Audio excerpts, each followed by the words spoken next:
to run the risk of losing their positions in the LCS in that summer promotion tournament. Interestingly enough, Dignitas was in a very similar position yesterday, being up 1-0 in a best-of-3. They then lost 2 games in a row against Curse and got placed into this game against Coast. Last game, both teams sat in their respective tri-bushes, got some s'mores out, built a tent, started a little campfire. Started pushing. And then started trading towers. Coast came out, let's be fair, they came out even, albeit somewhat slower. And then they lost the 2 for 2 and lost the Dragon, unfortunately.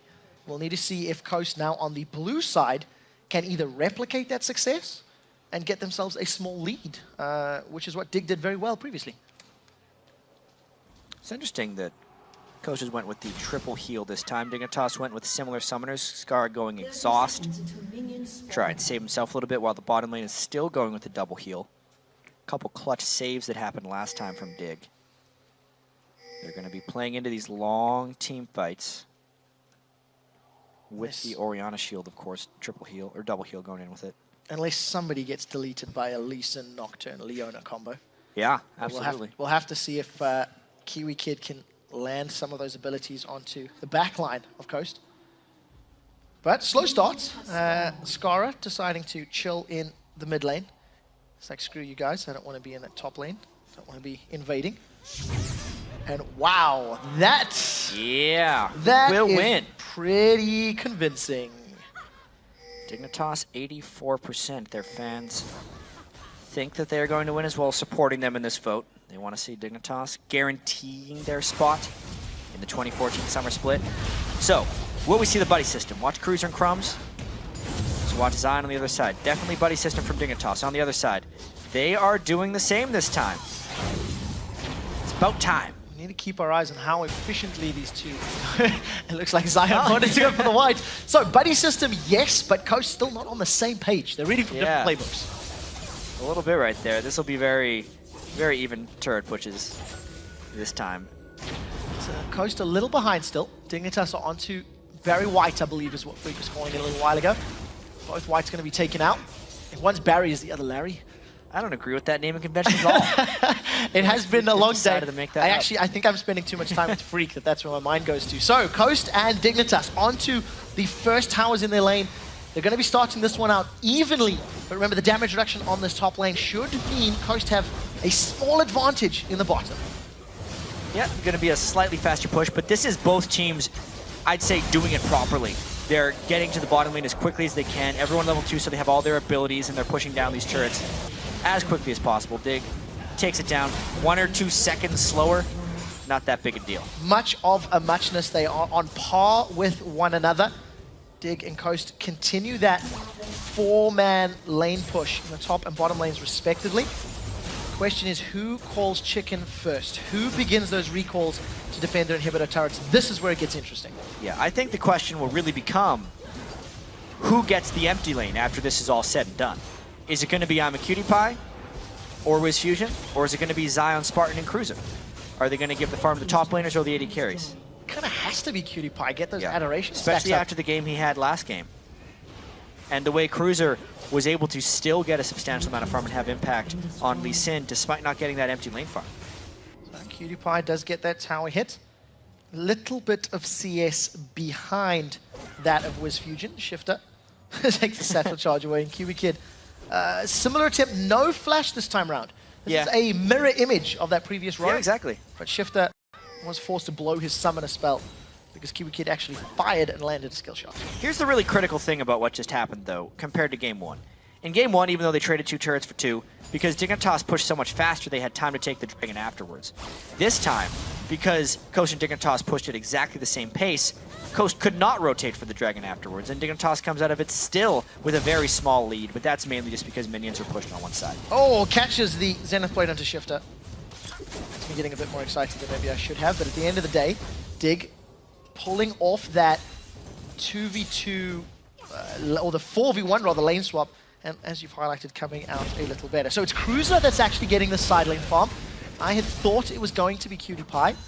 He is currently playing the role of a jungler, I believe. Moving around, we'll see if he's actually picking up those camps. And we'll be meeting Wiz Fusion and Daydreaming WizFusion in the top lane rather. WizFusion's got the support of Zion, so that's an interesting duo pairing, not one we see very often.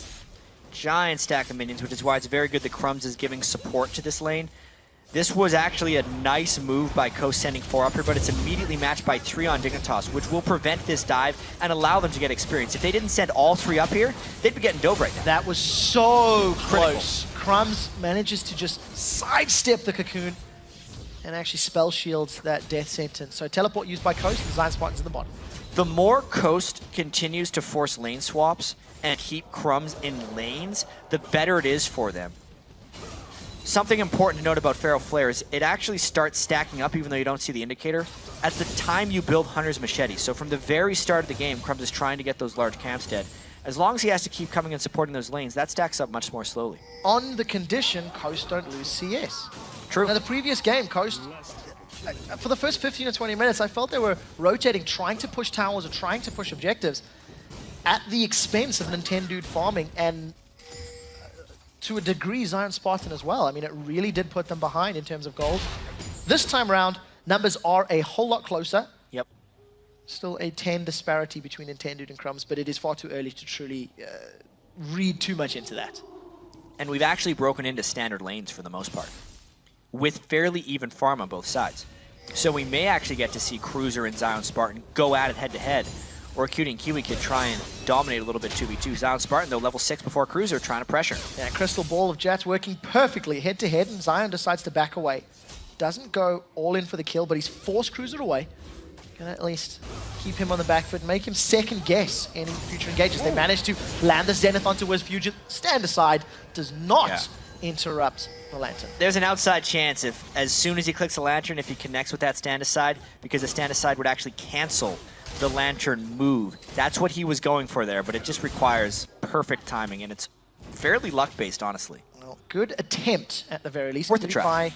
Find a little bit of CS behind. It's one of those things that Dravens really want to get those adoration stacks up.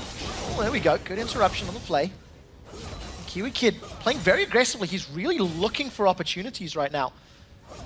I think it's 11 stacks of adoration on the side of Cutie Pie, working his way up, trying to get as much bonus gold for that first kill. We do see Dignitas moving towards this top lane. One of the big reasons they were playing so aggressive is they'd seen Nintendo decks and wards down in the Dragonside River. Now they might actually be considering a little bit of a dive. There's 2 teams trying to collapse on each other right now, actually. It's just a matter of who gets caught first. Oh, Cocoon connects onto Crumbs. Bouncing Bomb comes out. Shifter's going to carry on chasing. Mega Inferno Bomb goes down. That's a flash from Crumbs. So advantage Coast finding the right target. All of a sudden, Kiwi Kid held in place. He gets played backwards. That's a good flash over the wall. We're going to keep following Crumbs as Crumbs on the Dustbringer gets taken out by the Translucent Blades. Zion Spartan now wants to dash onto Scara. First blood secured. Couple assists on the side of Coast, and they've set their sights on the mid turret. Yeah, the faster collapse there by Coast. They catch Dignitas in their own rotation, and now they're the ones grouping up as 5. They're keeping Crumbs down in this game thus far. He is a level 4 Nocturne with no flash at 8.5 minutes. We'll have to see how Coast continue to grow this lead. Coast have so often pulled ahead in the laning phase, only to throw it away in the mid game. Yeah. To make poor decisions when pushing the map and give up objectives. They can't afford those same mistakes here in this very high-pressure game. The thing this time, though, is at least with Ziggs, they have so much innate team fight control already that split push isn't a necessity for them this time. As Kobe and Saint were saying, they need something other than split push. Shifter's Ziggs may be just that. It's straight push or middle push. Not splitting. All-together push. Siege, maybe? Yeah. Could that be the word? We actually have words for it. I was just trying to be creative. Good attempt. My bad. I should have backed you up on that one. So WizFusion is down in this bottom lane. Cruiser not going to find Zion Spartan to play with. WizFusion farming up under the tower, doing a pretty good job at landing those last hits. Cruiser's actually got himself a small CS lead, thanks to those shenanigans in the river and mid lane by Coast. But of course, with Zion getting first blood, he's going to be sitting pretty happy. And Cruiser seems to be going towards that Ravenous Hydra build once more. Got a pickaxe already. Yeah, I really got to wonder how Cutie Pie's dealing with those adoration stacks. He's going to want to detonate those pretty quickly. He's sitting on a whole bunch of them. I think he'd be getting, what is it, 300 gold or 160 gold? the tooltip rolls over after he maxes it up, so. A whole lot. Now, Dignitas onto the Dragon. Coast sitting around the sideline. Nintendo, is he feeling confident for the steal? Not even an attempt. And Nintendo's confidence must be somewhat shot after these last few games. Dig sneak the first Dragon again. 2 games in a row. They've got the first Dragon on the map, but it was a little bit later this game, so worth somewhat more. Evening out the gold despite getting caught in that one rotation. Those hooks have been wide left, wide right, all over for Daydreaming. He just needs to find his rhythm again. He needs to reconfigure his sights, I feel. Yeah. Adjust his mouse DPI. X-Special had some great hooks in that game too against CLG. I mean, speaking of Threshes trying to come in and turn a series around, that was one. In comparison, I mean, yesterday Daydreaming had some very good hooks. You know, he was on point, but maybe today just not really working out. It's not the end of the world because Coast are still in the lead. They've got a kill to their name. They've got an extra tower to their name. Gold is even, of course, thanks to that Dragon playing out in Dignitas' favor. And we see the wriggles completed by Crumbs. He's now extending that CS advantage. Nintendo still trailing in terms of last hits. So we need to keep our eyes on that as Coast look to grab themselves their 4th tower of the game uncontested. It is the nature of the matchup that he's going to be trailing, but what he's accomplished this game that he did not in the first one is he's helping his team take these objectives. He's sitting in the lanes and helping them push. He's being a persistent threat. And most importantly, he's keeping Crumbs out of the jungle for the most part. He's only 14 down, and that's worth the 2 turrets that Coast has acquired. I'm going to try to turn it into 3. Whirling Death comes across just to clear out the minion wave. So Cutie Pie helping out from way downtown. At least slows down Coast's initial big push. Looks like the Mega Inferno Bomb from Shifter actually clearing out the bottom wave. So both teams using their global abilities to control the wave. We did see the Zenith Blade connecting. The Lantern pulls him out. That's a Paranoia. In the background, an instant flash from Zion Spartan gets locked up by the Solar Flare. But thanks to Aurelia's passive, she's out of that one very quickly. Shockwave pulls both members of Coast backwards, and Skara actually saving his teammate's life with a great ultimate. A bit of a strange initiation right there because they have a Draven all the way at the bottom lane. Shifter tried to support a little bit with that ultimate, and they're still getting turret pressured across the map. Despite blowing all their ultimates, they lose another. So trading towers, but it's an inner tower lost for Dignitas to an outer turret lost for Coast. Coast now 5 towers to 3. And like you talked about, the straight pushing composition of Coast working out in their favor. They've grouped up as 5, and they're going to get another one if Dignitas don't respond quickly enough. Cutie Pie so much time on the side. Cruiser gets hooked a little bit, but finally Dignitas is able to push them back with a bit of extra wave clear. They are taking an onslaught of wave pressure here from Coast in game 2. This is much better decision-making from Coast. Yep. They've set their sights on a target, and very importantly, they've secured it. Multiple towers now in a row. Coast have positioned, they have executed, and they've secured. The only thing is, they are still only 700 gold ahead. Yep. It is still very close as far as gold is concerned. So once again, Dignitas is giving I'm a Cutie Pie the empty wave farm, and that's one of the reasons they lost that last turret, is because he was bottom the whole time they were trying to defend without him. And it is allowing him to pull a bit ahead of Wiz Fusion. You know, he's stacking up his adoration.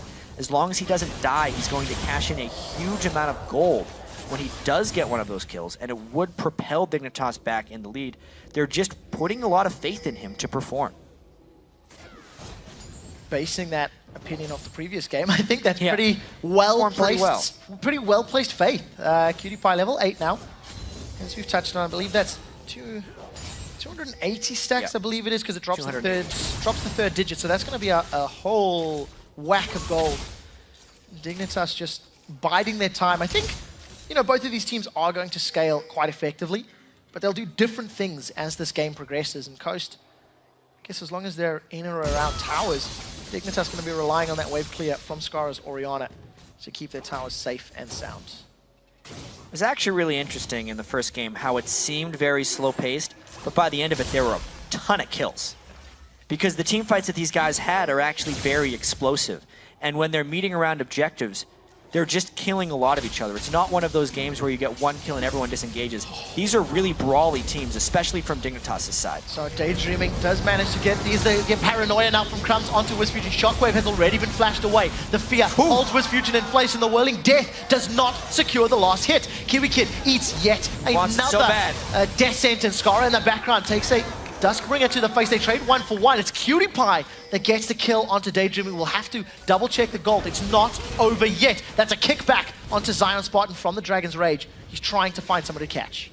A 1 for 1, as long as Zion doesn't catch someone, is a big, good trade for Dig because they could cash in the Adoration, but he's a little bit faster than Cutie Pie. So Cutie Pie manages to get stunned up. He moves slightly out of range. Nintendo, let's go back in for one last bite of Kiwi Kid. And Kiwi gets away. So as you've highlighted, 1 for 1. We didn't quite see how much gold that Adoration stack costs. But what we do see is that the gold in the game is now close to even. So this fight was just so close to Dignitas catching opportunities. The Whirling Death would have finished WizFusion if he didn't flash away. But Dignitas continues the chase, which actually exposed Scar in the back, which was a bit of a mistake. But we're going to focus on this here to see the gold value. He gets plus 660 from that with all his Adoration stacks. That's 3 kills in 1 for I'm a Cutie Pie. Combine that with the kill credit, 1,000 gold swing allows him to pick up that pickaxe as well as a longsword, and just goes back to stacking up that Adoration. Continues to grow the CS lead. We touched on how Dignitas are going to be banking on a Cutie Pie's bank, and it worked. And this is the story of Game 1, personified in Game 2. This time, though, Kiwi Kid gets caught. Kiwi Kid loves those death sentences. I think that's 4 in a row now over the last 2 minutes. It cost him his life this time round, and now Dignitas in a 4v5 if they want to contest, and they don't. Couple of things. With the Ziggs, they're stronger in team fights, so therefore Coast is more confident. But instead of just starting the Dragon and waiting for Dignitas to come in on them, they attacked first. They initiated on Kiwi Kid. They tried to peel instead of making it up to a steal, and they get the kill, plus some more pushing pressure. Well, we'll see if another death sentence can land. Daydreaming looking, is he going to wind up? That's the question. No flash from Cutie Pie. An adrenaline rush allowing him to get the movement speed he needs to move out of range. And Daydreaming landing a few very good death sentence over these last few fights. It's allowed Coast to extend that goal. Finding his rhythm. Yeah, finally getting it secured. Trinity Force has been completed by Zion Spartan, so he's had a nice power spike. You see Athenes and Holy Grail as well as those Sork shoes on Shifter, so going to start building up that ability power, looking to burst people down, and very importantly, Nintendo still holding on to that 10 CS deficit. He is somewhat behind, but so much more impressive this game than the previous game. Actually feels like he's going to have a presence. Absolutely. The one interesting thing about this, though, is Coast did just hit a pretty big power spike. You know, with the Trinity Force, the big items coming out for Shifter, but they've taken everything they can at this juncture in the game.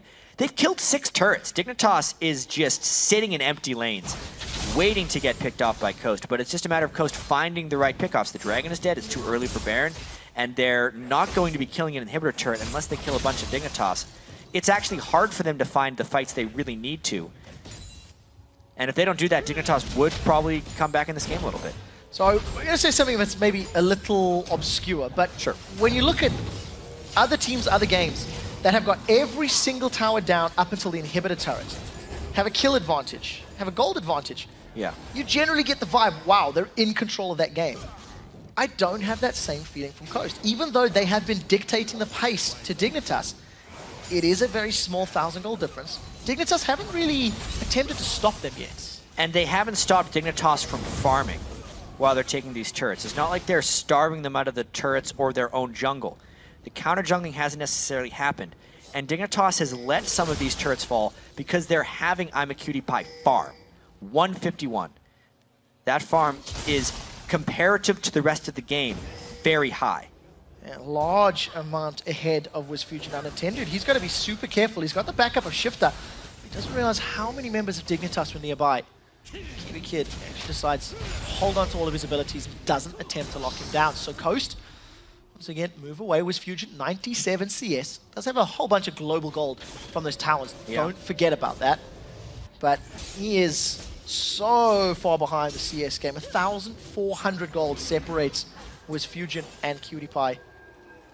His team's setting a little bit more focus towards the Baron. They're going to have to break through another barrier, though, if they want to really get this game into their hands. And that's either Zion Spartan stopping I'm a Cutie Pie from farming, or getting absolute vision control over the Baron area and taking a Baron. Because they have so much space in this Dignitas jungle. They they should be aiming to take control of the Dig jungle and continue to starve them out and farm that way. Until they do that, though, Dig's going to keep hanging around. Well, vision from Coast does seem actually pretty good towards this top half of the map. There's a lot of Dignitas towards the bottom. Dangerous. Zion Spartan has caught out Cutie Pie. Cutie Pie goes all the way back to pick up that spinning X. Now teleport from Cruiser. Is it going to be enough to help out? That's Daydreaming. He's once again caught Kiwi Kid. Kiwi Kid with a solar flare. We're going to get away from that one, but ooh, Kiwi Kid caught out. Daydreaming really has Kiwi Kid's number. Dig really out of sorts. They're trying to match the Aurelia split push with the Draven, which at this point in the game doesn't work. Zion Spartan has too much damage with that Trinity Force. Then during a rotation, they catch someone, and they catch Cruiser. Another great hook. That's a 3-man shockwave from Skara, though. That could dictate the tempo of the fight. Paranoia has thrown down from Krabs. He decides not to pull the trigger and jump in, though, denying the vision. And thanks to that shockwave, can Dignitas hold this inhibitor turret? Oh, so close to connecting. Daydreaming doing work with Thresh in game 2 of the series. Yeah, and also another thing to point out, Crumbs' Nocturne, still no Pharaoh Flare.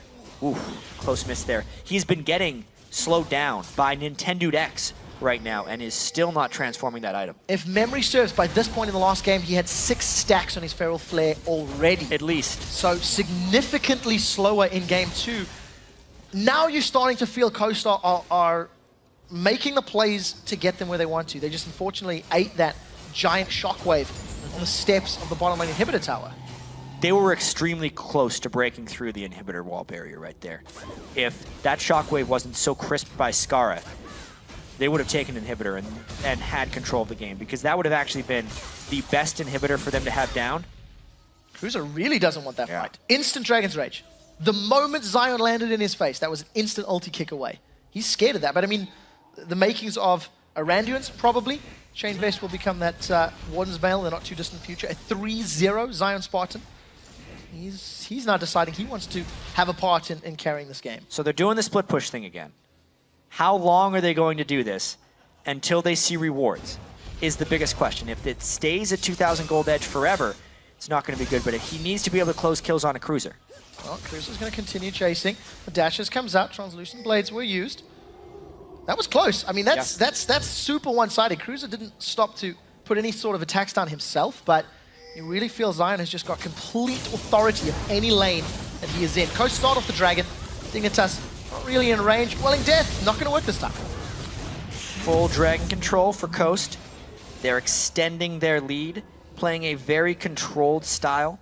It's almost as if they were a different team right now, I think we'd be saying they're full of control, but we're just so used to seeing Coast lose these types of leads again and again. Nocturne ult mid lane. Well, we'll see, can they catch out Daydreaming? He's been locked in place, does finally go down. Shockwave holds down Nintendo'd in place, so they've traded 1-for-1. Jungler for support, and that was good damage from Shifter to secure him. Now Cruiser has dashed back in. Look for Nintendo to land. Does to move forward. That's an aggressive move by Kiwi Kid. He's flashed forward. Nintendo sidesteps the Sonic Wave as Shifter manages to flash himself aside. Scar is going down. Zion Spartan is untouched. And uses that ultimate. There's a few more kills on the side of Coast.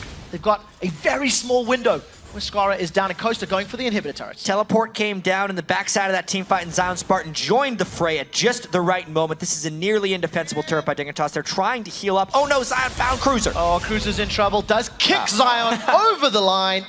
Line of trees, kicks him into the forest, and that means that they prevent at least one death, but the interruption has slowed down Cruiser from getting to the turret. Crumbs gets in range, turret goes down, Coast have an exposed inhibitor. Big turret kill. They're now up 7 turrets to 3. This is a complete role reversal of what Coast was happening against Dignitas last game. They let Dignitas farm last game without putting out the adequate pressure, and that is just not the story this time. They regrouped between games 1 and 2 and really put an emphasis on killing turrets. The Ziggs has been demolishing waves, helping them keep the pressure up, and the rest of the team has just been mopping up the turrets. Yeah, for the first time all weekend, I feel like Coast is making the right plays. Paranoia is not available for Crumbs if he wants to go in, and Kiwi Kid manages to avoid at least one death sentence from Daydreaming. Minion Wave is wiped out thanks to Shifter's death cap on Ziggs. Dignitas' feeble attempt at pushing that mid tower is instantly thwarted. Yeah, this is... Got to take another look at this fight in the mid lane, actually. It was amazing how much damage went down onto Crumbs because he looked pretty clean in there, but just got the middle of a Ziggs bomb, and then Cutie Pie could... Did he stand aside? He did stop the teleport. I didn't even realize. And he just then ran. he just ran in and killed Skara, even though I'm a Cutie Pie burned his flash. Oh no, so Dignitas, an absolute miscommunication. One flash in while the other's flashing out, and it means Skara dies. Zion Spartan didn't even need that teleport. Walked his way over. Yep. Gotta give props to Cutie Pie, I guess. He interrupted it, but it didn't exactly affect the outcome of the fight. Yes and no. I mean, he's not in team fights. Draven has to be in team fights. Big initiation. Oh, Nintendo's been caught out. Whirling Death flies across. That is a lot of damage from Dignitas. In the background, Kiwi Kid is trying to get away. Doesn't manage to make it, though. Skara eats a full culling. Manages to get a 3-man shockwave, but it is too little. It is too late. There is no death cap on Skara. Oh. Wizard Hat hasn't got the damage. That's a very aggressive move from Zion Spartan, trying to find Cutie Pie. But Cutie Pie is going to at least make it out, and Coast grab themselves an inhibitor. Just another fight coming in for Coast's favor. That one wasn't even that close. They tried to close in on a shifter, but they were just out of sorts. Cutie Pie wasn't in auto attack range at the start of that fight. He just threw in his Whirling Death. And if you're going to put all your free lane farm onto your AD carry, you have to fight with him. Cutie Pie's got to be with his team. Here's the replay. Yeah, at this point, it was a decent initiation. They got a lot of damage down on the stretch, but look at the mini-map. Orianna and Draven, way out of place. They went early because they saw Aurelia was out of place, but their own team was out of place. Well, Dignitas are out of place right now, 2v1, and they still can't control Zion Spartan. Radiant's only completed with that Trinity Force. Kiwi Kid's hanging out around the Baron pit. Baron has been secured, uncontested. Dignitas didn't get an invite. They arrived late to the party anyway. Coast, now you feel, are in complete control. With Baron, with super minions, with a 7,000 gold lead, surely it's just a matter of time before they get onto the next inhibitor turrets. This honestly feels like a completely different Coast team from games 1 and 2. As it has happened all split long. It has happened. They've been pretty inconsistent. They've been on some pretty big win streaks. Then they go on giant loss streaks. They managed to beat TSM in a game. They took Cloud9 really close in a lot of these games. And this is one of their bigger leads. You've seen them squander some moderate leads in the past, but with Baron buff up 6,000, and most importantly, up 4 turrets and an inhibitor with a Death Cap, Void Staff, Athene's, Ziggs on your best player, they're sitting pretty. There's just a few advantages there. Just a couple. Just a few. One thing I do want to highlight, just because we're keeping tabs of it, Krubs has been farming up a Storm, up to 150 CS on that Nocturne. But so many more of his farming minions this game were from lanes instead of from the jungle, so his Feral Flare is not nearly as potent as it was in the past. It doesn't have anywhere near the tanky stats that you'd be wanting on Nocturne either. Life on hit. Nintendo, on the other side, has got that Randuin's Omen, so let's see what sort of impact he will have. Zion Spartan 4-0-0 up in the top lane. Solar Flare hits the ground. No one nearby. Another gutter ball. As Kiwi Kid unfortunately doesn't connect with Coach. Kiwi Kid played spectacularly yesterday. His Solar Flares, even in the game they won, were not very impressive. Kiwi Kid has a thing for those death sentences. He's eaten so many. Paranoia Here from Crumbs. This feels like a last-ditch fight as Crumbs is being burst down from Wisp Fusion. Mega Inferno Bomb comes down. That is a dead Crumbs. 2 kills for Coast. Look at the backline. Here comes Zion Spartan. He's got 1. He's dashed onto Cutie Pie. He's sticking to him like glue. The Randians comes out. Now Skara is the target. Bouncing bombs being thrown out, and Shifter doesn't get any more kills. That's it. We're only 29 minutes in, but there's the Super Minions. There's only 2 people on Dignitas. This series is going all the way. Skara gets melted on the steps of the fountain, and Coast show up. Coast decide to start playing when their LCS lives are on the line, even up the series 1-1.